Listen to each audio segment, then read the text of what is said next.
Dear students, हम लोग elegant minds में कोऑर्डिनेट ज्योमेट्री पढ़ रहे हैं। ये पार्ट 2 है और इसमें हम लोग कुछ एग्जाम्पल सॉल्व करेंगे जो आपके बुक में दिया हुआ है।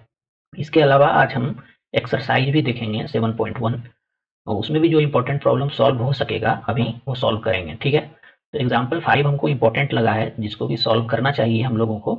इसमें सीखने के लिए बहुत कुछ है।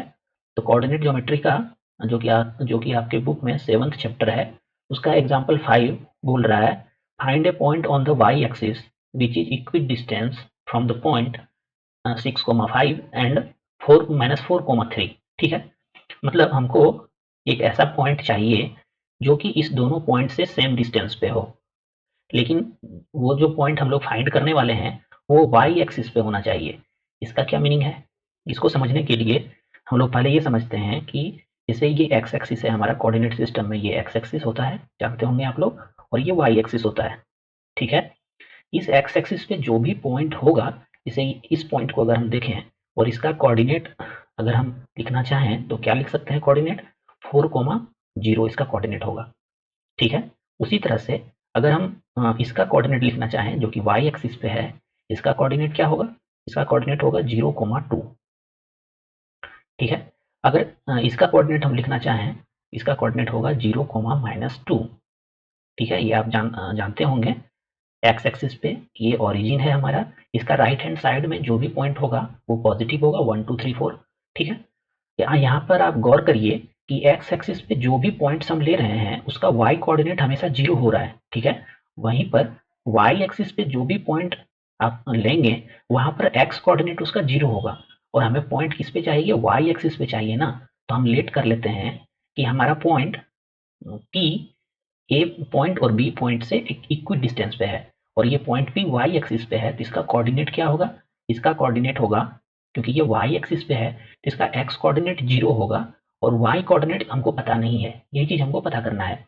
तो वाई कोऑर्डिनेट को हम कोई भी एक वेरिएबल लेट कर लेते हैं। ठीक है, क्योंकि क्योंकि ये वाई कोऑर्डिनेट है इसलिए हम इसको वाई से ही डिनोट कर रहे हैं। ठीक है, अब हमारे पास ये पिक्चर आ गया कि ये पॉइंट पी जो है पॉइंट ए से और पॉइंट बी से इक्वल डिस्टेंस पे है या इक्वी डिस्टेंस पे है या सेम डिस्टेंस पे है। मतलब एपी जो है इज इक्वल टू बीपी है।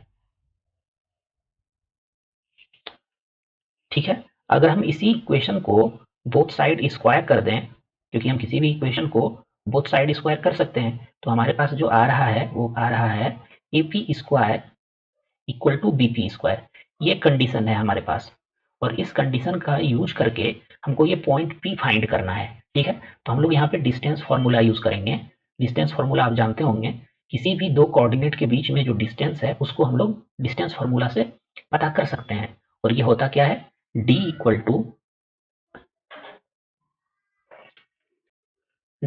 To x2 minus x1 whole square plus y2 minus y1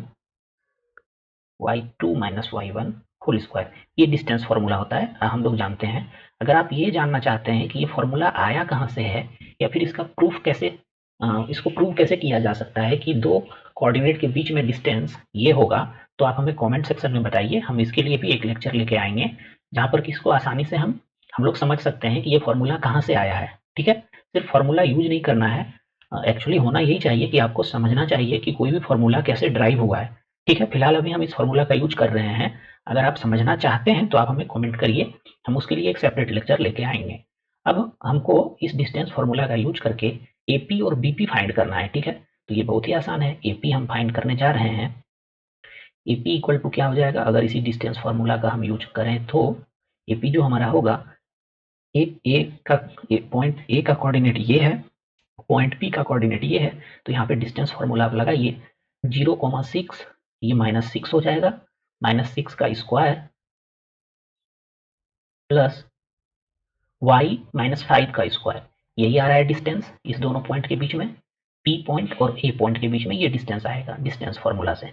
ठीक है, इसको हम सिंप्लिसिटी के लिए एपी को हम एपी स्क्वायर लिख रहे हैं कि ये स्क्वायर रूट को जब हम रिमूव करेंगे तो एपी स्क्वायर हो जाएगा, और इसीलिए हम यहाँ पर स्क्वायरिंग बोथ साइड किए थे ताकि हमको y का वैल्यू फाइंड करने में आसानी हो, तो AP स्क्वायर हम क्या लिख सकते हैं, ये 36 हो जाएगा क्योंकि स्क्वायर रूट रिमूव हो चुका है, और ये हो जाएगा हमारा y square, a minus B का होल स्क्वायर का फॉर्मूला यूज करेंगे, 10y हो जाएगा यहाँ पे, और प्लस 25 हो जाएगा। इसमें कोई परेशानी नहीं होना चाहिए, तो बहुत ही आसान है। इसको फर्दर अगर हम सिंप्लीफाई करें तो y स्क्वायर माइनस 10y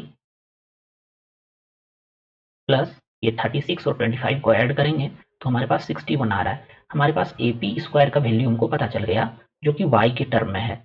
अब इसी प्रकार से हम AB स्क्वायर का या BP स्क्वायर का वैल्यू फाइंड कर लेते हैं।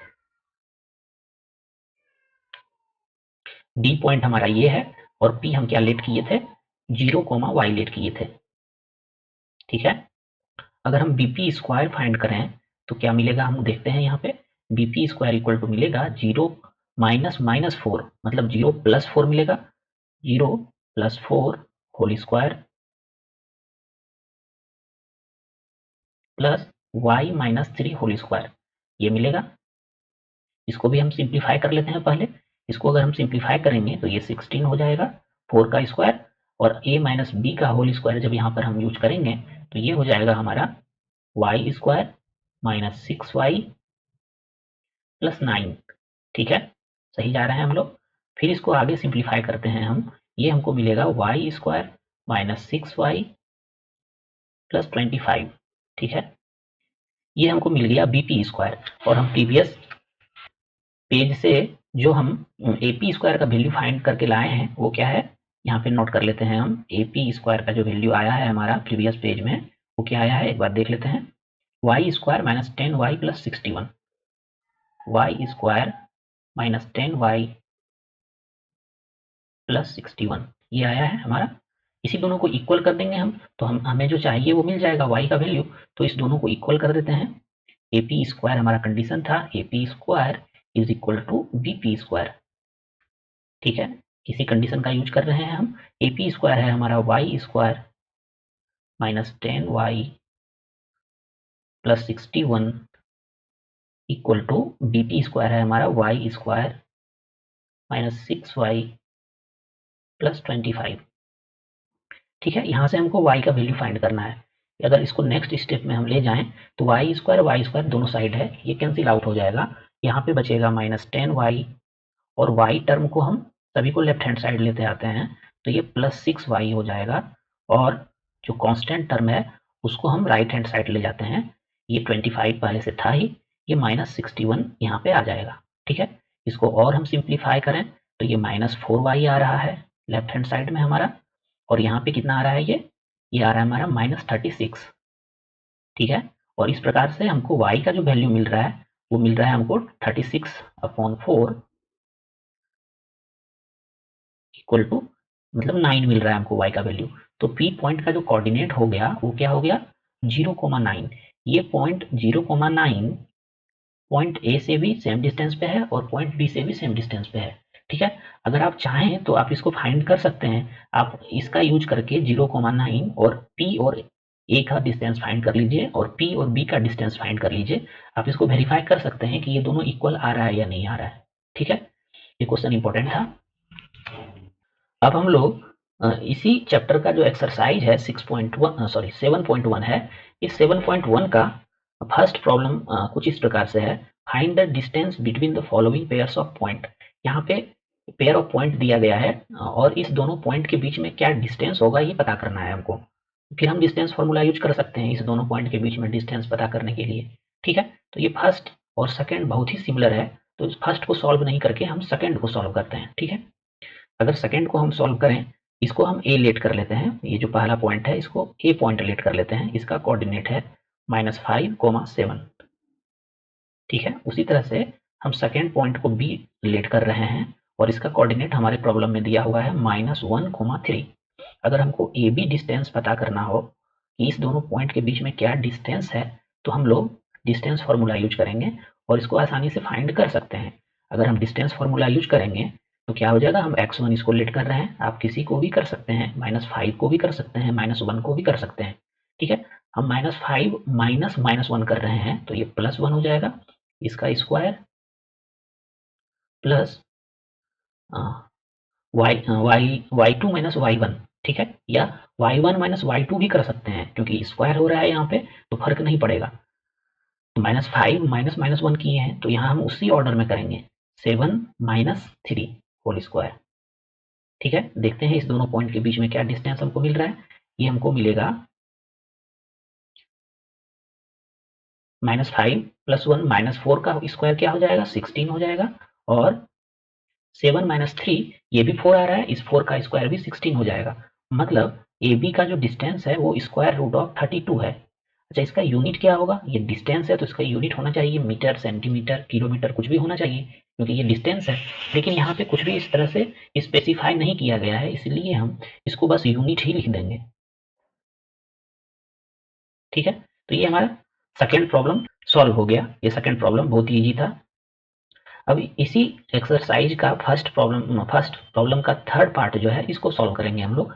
इसके लिए नेक्स्ट पेज में आ रहे हैं, हम इसको सॉल्व करेंगे, फिर वही डिस्टेंस फार्मूला यूज करेंगे और हम पॉइंट ए को लेट कर रहे हैं। फर्स्ट पॉइंट को पॉइंट ए लेट कर रहे हैं हम, और इसका कोऑर्डिनेट दिया हुआ है a, b। ठीक है, उसी तरह से हम सेकेंड पॉइंट को b लेट कर रहे हैं और इसका कोऑर्डिनेट दिया हुआ है -1, -b। यहाँ पर भी डिस्टेंस फार्मूला यूज कर लेते हैं हम ए बी फाइंड करने के लिए। इसको बहुत ही आसानी से कर सकते हैं हम लोग फाइंड। ए बी फाइंड करने के लिए डिस्टेंस ए बी हम फिर डिस्टेंस फार्मूला का यूज करेंगे और इसको आसानी से फाइंड कर सकते हैं। ए बी इक्वल टू हम डिस्टेंस फार्मूला का अगर यूज करें तो क्या मिलेगा हमको, a माइनस माइनस ए मिलेगा तो a प्लस ए हो जाएगा ये, इसका square, plus b minus minus B मतलब b प्लस बी हो जाएगा ये भी, इसका स्क्वायर। यही इस दोनों पॉइंट के बीच में डिस्टेंस आएगा। इसको आसानी से कैलकुलेट कर सकते हैं हम लोग। ये क्या हो जाएगा, 2a स्क्वायर हो जाएगा और ये हो जाएगा हमारा 2b स्क्वायर। ठीक है, ये स्क्वायर रूट तो रहेगा ही यहाँ पे। ये हमारा 4a स्क्वायर आ रहा है यहाँ पे, और ये हमारा हो रहा है 4b स्क्वायर। ठीक है, स्क्वायर रूट तो रहेगा ही यहाँ पे। इसको आगे अगर हम ले जाएं तो 4 कॉमन ले लेते हैं दोनों से। 4 कॉमन अगर ले लेंगे तो यहाँ पे बच जाएगा a square plus B square. ठीक है, और स्क्वायर रूट तो रहेगा ही ये। अगर 4 को हम बाहर लेके आए तो ये 2 हो जाएगा और अंदर में जो ये बचा हुआ है ये बचा हुआ ही रह जाएगा, मतलब a square plus B square. ठीक है, तो यही डिस्टेंस होगा। ये दोनों प्रॉब्लम हम लोग सॉल्व कर चुके हैं। अब नेक्स्ट लेक्चर में इससे आगे जो होगा इस एक्सरसाइज का प्रॉब्लम उसको हम लोग सॉल्व करेंगे। अभी के लिए बस इतना ही, फिर हम लोग मिलेंगे नेक्स्ट लेक्चर में। Thanks for watching elegant minds.